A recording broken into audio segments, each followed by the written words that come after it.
Bon, alors on peut dire que cette table ronde est très bien débutée. Voilà, je vais réinviter M. Noppen tout à l'heure au salon.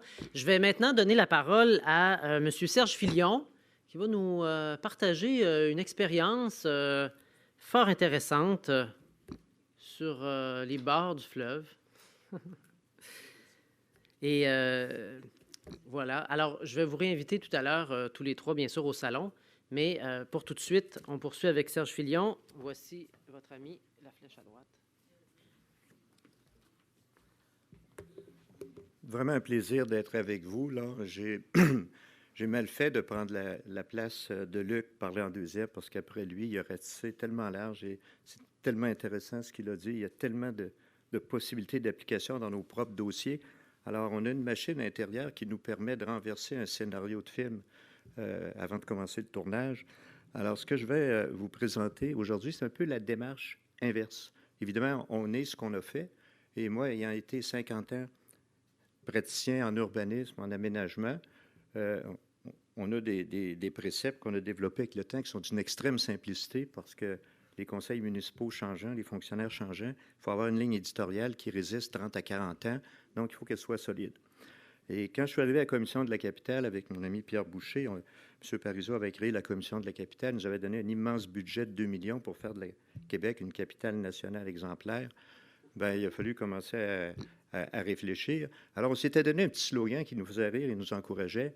On disait surtout, pas de projet sans une vision claire, cohérente, à long terme, une vision de 30 ans. Et on rajoutait comme ça, mais surtout, pas de vision sans projet. Alors donc, l'an 1, on avait réalisé à l'époque le parc devant la place de la gare du Palais, parce qu'on a mis 1 million, puis la ville a mis 1 million. On a pu le faire dans 1 an. Et donc, après 1 an d'exercice, on avait une réalisation concrète. Ça facilite les démarches après ça auprès du Conseil du Trésor puis auprès de nos collègues des autres ministères. Donc, il faut s'habituer à bâtir avec presque rien puis lancer une tendance lourde qui va durer longtemps. C'est un peu l'histoire de ma relation, si on peut s'exprimer ainsi, avec les petites franciscaines de Marie, ayant quitté le gouvernement après 30 ans de pratique à la ville, 10 ans à la Commission de la Capitale. Je commençais à m'ennuyer. Alors, j'ai été enseigné à l'Université de Montréal en urbanisme, mais ça me prenait un projet concret. Alors, par Mario Dufour et Cyril Simard, j'ai été mis en contact avec la communauté. Et la communauté, bien, l'origine, il y a toujours une origine qu'il faut réussir à identifier. Il y avait 2 religieuses, là, un peu spéciales. Il y avait Sœur Réjeanne, qui était à la réincarnation de Saint-François d'Assise. J'ai tenu des réunions à Montréal, au bureau de Malaka Akawi, où elle chantait. Alors, on chantait des cantiques. Pendant la réunion, on travaillait. Alors, c'était un peu spécial, là, une réhabilitation rapide. Et il y avait Sœur Doris. Sœur Doris, c'est une organisatrice. Hein, c'est vraiment une femme d'opération. C'est elle qui a organisé la visite papale à Québec, là, puis ça a tourné comme une machine. Donc, on avait là un duo assez exceptionnel pour partir quelque chose. Et, bien sûr, il y avait une communauté. Et Sœur Réjeanne, dans sa vie de poétesse, n'est-ce pas, quand elle a été présentée, son idée, c'est elle qui avait l'idée du jardin. Là, elle s'est toujours occupée des fleurs, des plantes, puis elle a dit, il faudrait faire un jardin en l'honneur de Saint-François, sentant l'avenir un peu lourd pour la communauté, une éventuelle départition des biens immobiliers. Il faudrait laisser une trace permanente. Puis, je rêve d'un jardin. Elle est allée présenter ça à l'Assemblée des religieuses. Alors, évidemment, ils ont pris peur, puis c'était un refus global. Alors, on est parti avec un refus global. Et heureusement, il y avait un conseil d'administration dans cette communauté avec 2 femmes fortes aussi, là, Sœur Françoise et Sœur Rolande. C'est-à-dire, moi, je l'appelle toujours Madame la mairesse parce que quand on va voir avec le petit projet de jardin, l'équipe qu'on a constituée là, pour passer du rêve à la réalité, c'est véritablement comme celle gérait une ville. Et Sœur Rolande, bien, c'est un peu le Lucien Saulnier de Sœur Françoise. C'est elle qui contrôle les finances, donc nos arrières sont sécurisées. Alors, on a dit, bon, qu'est-ce qu'on fait là, rapidement, parce qu'on voulait faire un jardin. Alors, il y a toujours des déclencheurs dans la vie, hein, comme la promenade Samuel de Champlain, c'est le 400e de Québec, sans ça, on ne l'aurait pas eu. Alors, il y a toujours des déclencheurs. Le déclencheur était très modeste, hein, c'est Cyril Simard qui a organisé ce qu'on appelait, il a fait nommer, reconnaître Baie-Saint-Paul comme capitale culturelle du Canada. Ça nous a donné un petit 20 000 $. d'études pour partir. Et à partir de ça, ça nous a permis de faire deux petites choses, là. Hein, éclairer les clochers pour dire, ben on est pas mort, on est là. Et puis la nuit, alors dans le ciel de Baie-Saint-Paul, la nuit, les clochers indiquent une présence encore physique, matérielle dans les lieux. Et ça nous a permis aussi de commencer à travailler et de développer une idée pour le jardin. Alors, je dis qu'on n'a pas cédé à l'inverse, là, mais on n'a pas oublié le reste. Mais on a dit, si on veut avoir un impact sur Baie-Saint-Paul, sur l'ensemble de la communauté, il faut d'abord livrer un projet. Et je suis très, très heureux. Ce matin, là, le hasard fait bien les choses. On a inauguré le jardin de François il y a à peu près 2 semaines. Alors, donc, c'est plaisant de parler d'un projet qui est déjà inauguré. Donc, je ne vous amène pas un problème supplémentaire, mais attendez la suite des choses. Alors, donc, le projet dont on va parler, c'est la mise en disponibilité d'un domaine. Écoutez, je vais vous dire rapidement un peu les personnes qu'on a impliquées dans le dossier pour avoir un bon état de fait, là, un peu comme en médecine. Quand on rentre un patient à l'hôpital, la première chose qu'on fait, c'est des examens et un diagnostic complet avant de commencer à couper des morceaux. Alors, c'est un peu l'idée qu'on a eue ici. On a dit, mais c'est quoi la situation là, de l'ensemble du domaine des petites franciscaines et pourquoi le jardin et quel rôle jouera ce jardin dans la stratégie globale. Donc, essayer de développer une vision 30 ans, puis un projet, on pensait réaliser en 2 ans. Disons qu'aujourd'hui, le projet, il y a 8 ans, là, mais il est inauguré, il est en place et c'est réglé. Alors, donc, vous voyez ici, physiquement, pour ceux qui ne connaissent pas le domaine, là, c'est quand même un projet. Si on le mettait sur le marché demain matin, là, juste une pancarte à vendre, là, puis on s'en va, hein, ça vaut à peu près 3-4 millions, là, selon nos évaluateurs. Donc, ça ne vaut rien. Un bungalow, 3 portes de garage. Et vous regardez ce domaine. Si il passait au feu, si on le détruisait, on s'est dit, mais ça coûterait combien le reconstruire? Hein? On a vu ça en Europe, des monastères médiévaux complètement détruits, puis que les citoyens ont rebâti. Ici, on parle d'un projet d'au moins 100 millions. Alors, donc, on a 100 millions qui vaut 3 millions, 4 millions. Alors, on s'est dit, est-ce que c'est intéressant? Mais la première chose qu'on s'est dit, en discutant avec les autorités municipales, bien, c'est les 3 clochers du domaine qui figurent sur le drapeau de la ville. Donc, c'est le Château Frontenac de Baie-Saint-Paul. Un Château Frontenac à gérer pour une communauté de 5 000 habitants, c'est quelque chose. Quand on dit à M. le maire, on n'est plus capable, on va vous remettre les clés, on placarde les choses, puis on s'en va à Québec, il y a un mouvement de recul que vous comprendrez facilement parce que reprendre ça à la charge. Alors, la beauté que j'ai découvert pendant ces 8 ans de travail et cette réalisation et toutes les autres, c'est de voir une communauté religieuse quand même, hein, qui ont une moyenne d'âge 1 an moins que la mienne. Alors donc, on est dans un bon club, là, mais eux autres, on est dans un club de, je ne dirais pas de l'âge d'or, là, mais on est dans un club de maturité. Alors, mais au lieu d'essayer de penser à faire, bon, ben tiens, on va profiter, on déménage, les religieuses ont toujours eu 3 objectifs extrêmement clairs. Le premier, leur fondation, c'était de laisser des traces de leur culture, de leurs valeurs spirituelles, puis de leur engagement social et économique. Quand je parlais de Mérès tantôt, là, hein, la communauté possédait le premier réseau d'aqueducs et d'égouts dans la ville. La communauté avait 600 personnes qui vivaient là-dedans, s'occupaient des soins des personnes handicapées mentalement, avait 7 écoles, 7 ou 8, là, vous me corrigez, je ne suis pas toujours mathématicien, là, mais en tout cas, donc c'était notre service de santé et d'éducation qui siégeait là. Elles avaient une centrale électrique, imaginez, puis elles distribuaient de l'électricité d'abord pour fournir l'équipement. Alors, c'était vraiment une machine, là, une machine. Vous avez des dizaines, je dirais des centaines d'emplois à ce moment-là. Maintenant, il reste encore aujourd'hui là, une centaine d'emplois. Et ce sont de bons emplois, les gens qui s'occupent de l'entretien. Il y a des médecins, des infirmières, parce qu'il y a une infirmerie aussi avec le domaine. Donc, c'est un agent économique important dans Baie-Saint-Paul, un agent social, mais ils ont dit, qu'est-ce qu'on veut laisser en souvenir de notre passage? Pour ceux qui n'ont pas connu Saint-François, c'était un drôle de type, là. Et toute ressemblance avec l'actualité aujourd'hui serait, je ne dirais pas un hasard, mais une inspiration. C'est que c'est le genre d'homme, comment dirais-je, qui a tout basé sa vie sur la pauvreté, sur le rejet des valeurs matérielles pour lui. Il était tellement convaincu qu'il n'a jamais voulu de monastère. Lui, pour lui, son monastère, c'était la nature, sa façon d'arriver à Dieu, c'était par la contemplation et toute ressemblance avec l'encyclique qui vient de sortir du pape François, là, c'est frappant, c'est exactement le même langage. c'est le monsieur qui s'est rendu à Rome pour engueuler les évêques, pour leur dire combien il ne pensait qu'à l'argent, à la richesse, au pouvoir. Hein? Et les gens ont été... Qui aurait osé faire ça? Il l'a fait. Alors donc, c'est vraiment un révolutionnaire. Il a ramassé très rapidement autour de lui une armée de personnes qui voulaient parce que là-bas, la misère, on ne la cherchait pas au Moyen Âge, là, avec toutes les catastrophes qui arrivaient. Elle tombait sur le dos du pauvre monde. Alors, évidemment, il y avait une mission à accomplir, mais de voir que les religieux disent, c'est ça notre même mission, mais d'un autre côté, ils ne sont pas inconscientes, ils sont conscients de la valeur de cet équipement-là et que sa démolition serait une catastrophe dans le paysage, dans les finances de la ville, hein, et pour le moral, je dirais le moral de la population de Baie-Saint-Paul. C'est comme si on nous annonçait qu'on va détruire le château Frontenac. Donc, c'est une espèce d'icône, mais là, le plaisir commence. Alors, on va commencer par voir au moins la bonne nouvelle, l'inauguration du jardin. Oups, oh. Alors, pour le jardin, l'ensemble des choses qui ont été faites, ça a l'air de rien, là, c'est un petit projet, mais qui a été inspiré beaucoup par le Jardin Saint-Roch.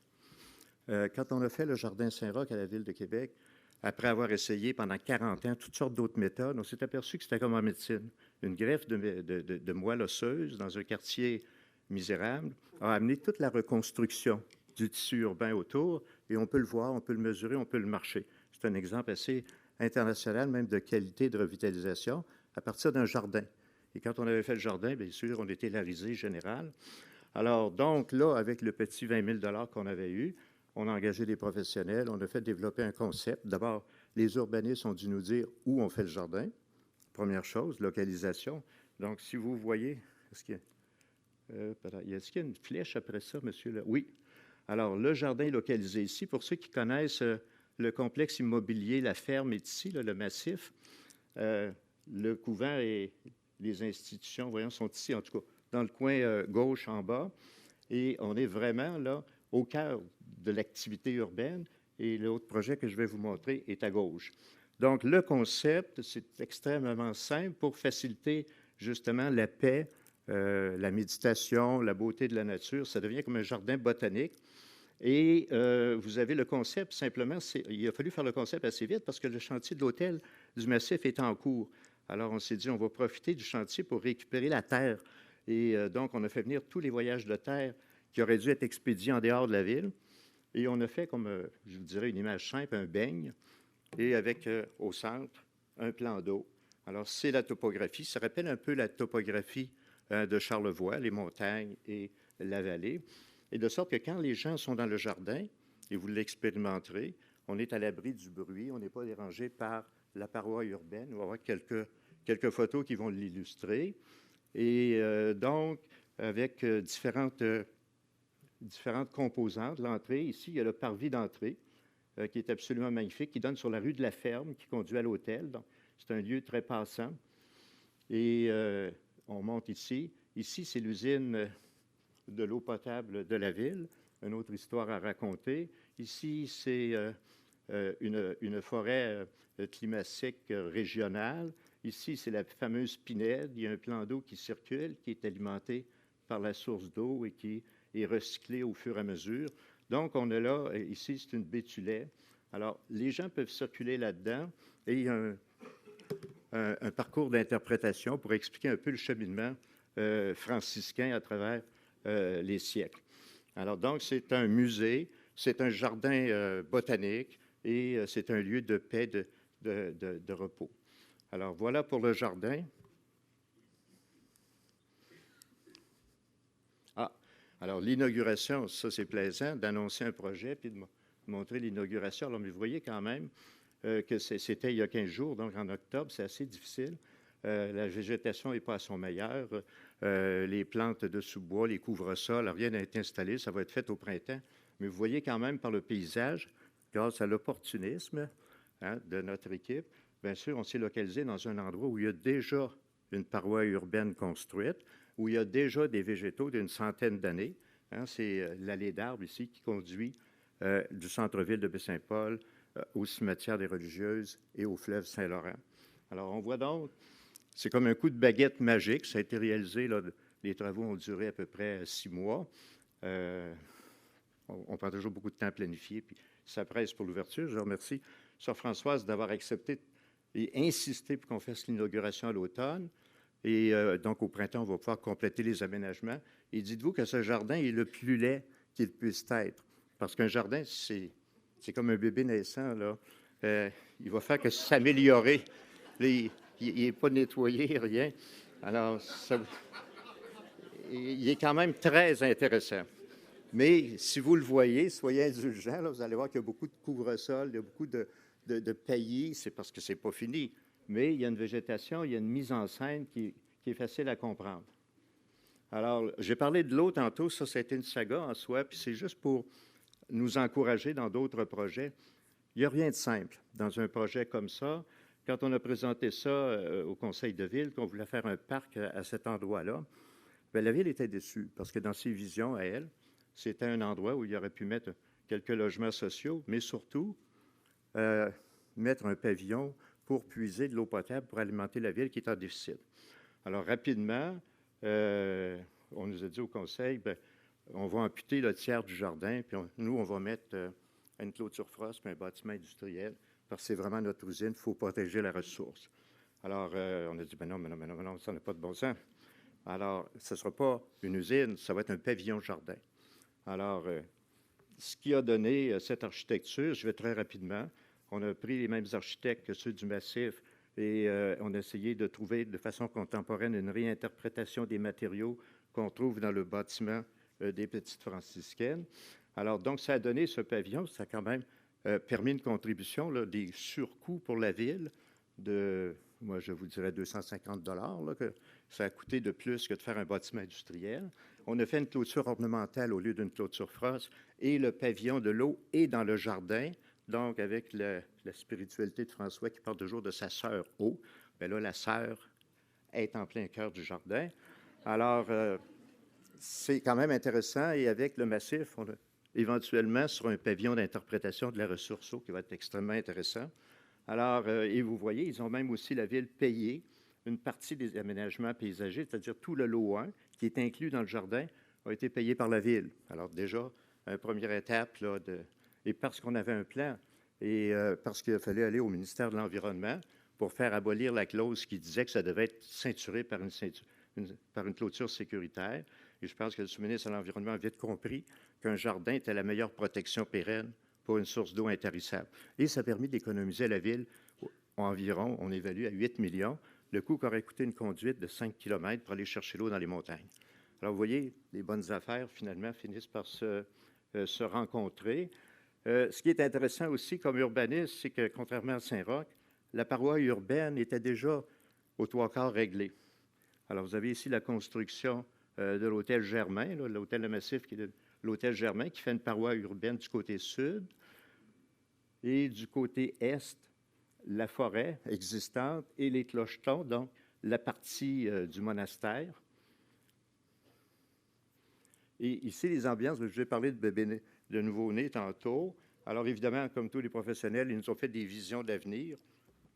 Alors, quand vous visiterez le jardin, là, dans 20 ans, ce sera des arbres à maturité. Il y a trois ambiances ici que j'ai repris, c'est-à-dire le parvis d'accueil, avec la baie Tullet au fond, puis le grand cheminement, et les panneaux d'interprétation, la présence de l'eau qui est omniprésente. Une image de la Pinède ici, qui est un lieu de contemplation, de réflexion, de repos, et on garantit le silence. Alors, et enfin, en bas, pour les enfants, les lieux, les prés fleuris, les arbres fruitiers, mais tout ça avec des essences régionales. Et dans l'ensemble, c'est un jardin écologique où on a banni tout ce qui s'appelle IDE, là, les insecticides, les pesticides, les herbicides et les fongicides. Je m'en suis rappelé. Alors donc, ici, on est assis sur la source d'eau potable inépuisable, parce que ce n'est pas une source, hein. En passant, c'est une rivière souterraine. Donc, c'est là à perpétuité, c'est protégé à perpétuité. Et selon nous, c'est une occasion qui nous permet, en tout cas qui va nous aider considérablement à relancer le redéveloppement du patrimoine bâti.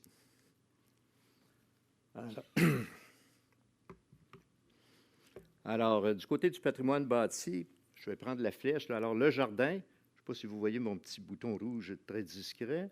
Le jardin est ici. La ferme, le massif, l'hôtel, c'est dans le secteur ici.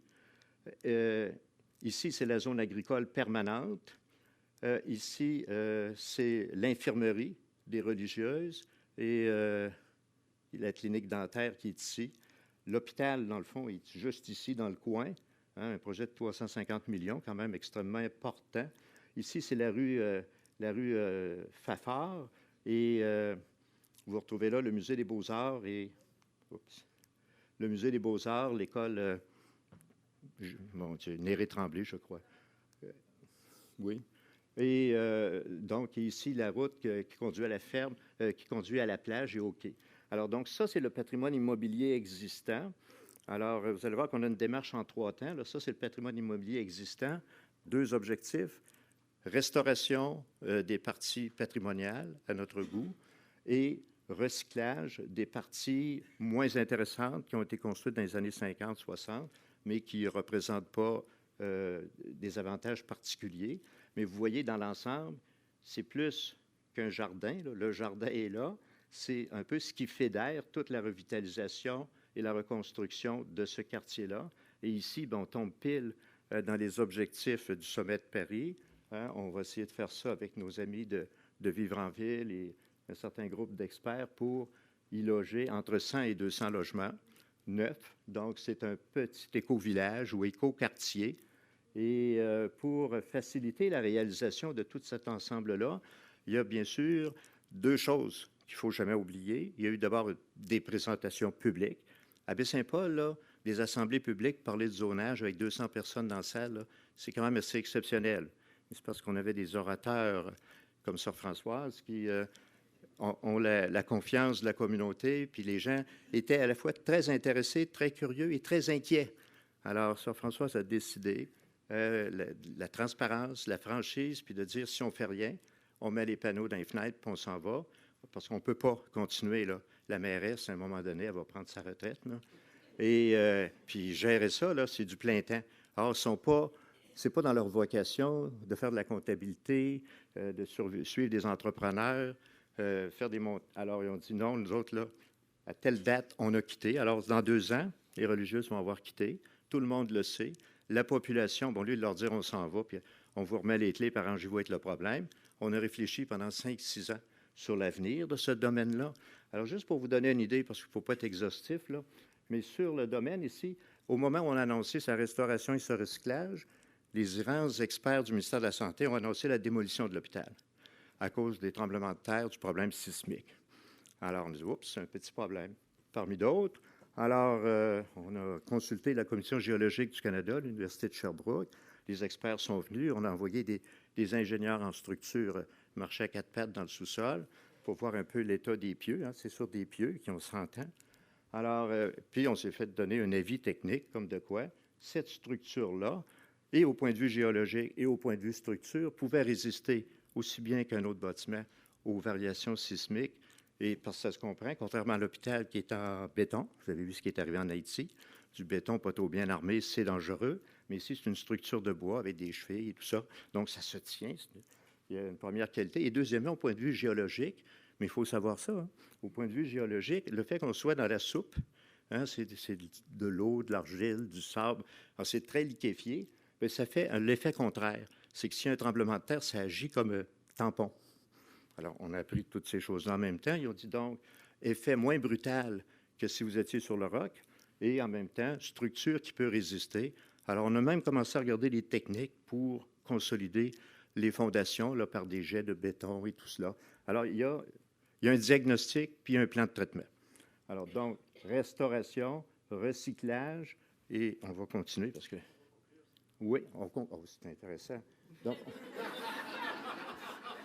Alors, je vais faire une dernière phrase dans laquelle le reste de la conférence va se situer. Alors, évidemment, en urbanisme, pour la mise en marché, hein, parce que là, si on s'en va, c'est parce qu'on va faire un appel d'offres, bien, c'était intéressant au point de vue économique, au point de vue financier, de savoir qu'on se retrouve avec, en achetant ceci, on a un lien direct, gratuit, automatique avec la plage. Alors, donc, c'est, si jamais quelqu'un a l'idée de faire un Club Med dans la région, bien, on fournit la plage avec, et... Vous voyez? Et dans les ententes assez complexes à négocier avec la Ville, tous les changements de zonage ont été prévus, préapprouvés par la population, préapprouvés par le conseil actuel. Évidemment, un conseil est souverain. Si le maire changeait, il faudrait reprendre, là. Mais il y a au moins une entente écrite sur les vocations, les usages et l'occupation du sol. Tout a été canné, comme on dit, tout a été confirmé avec la municipalité et les gens attendent. La prochaine étape, bien sûr, c'est de ramasser tout cela et d'appeler, de faire un appel à tous, comme on dit, avec des promoteurs, avec des professionnels. On va forcer le promoteur à s'associer avec des professionnels et à présenter un projet. On a même constitué un jury avec des personnes crédibles, là, indépendantes, y compris aussi des gens, l'urbaniste de la ville. Jean-Claude Marcian a accepté d'être sur le comité, bon, puis les religieuses. Alors donc, la décision qui va sortir de ça va être la meilleure pour l'ensemble de la communauté. Ça va être fait de façon transparente. Alors, ben voilà, c'était ma dernière phrase. Je ne sais pas s'il y en a d'autres. Je vous laisse sur cette image.